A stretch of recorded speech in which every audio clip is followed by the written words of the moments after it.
A Ford Ranger Splash é a cabine estendida.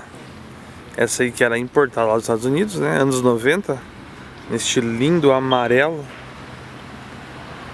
A segunda geração da Ford Ranger.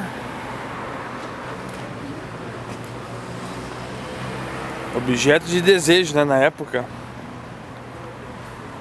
E ainda é um carrão, né? Nossa, olha só.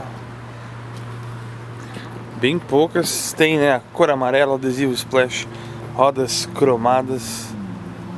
É um espetáculo.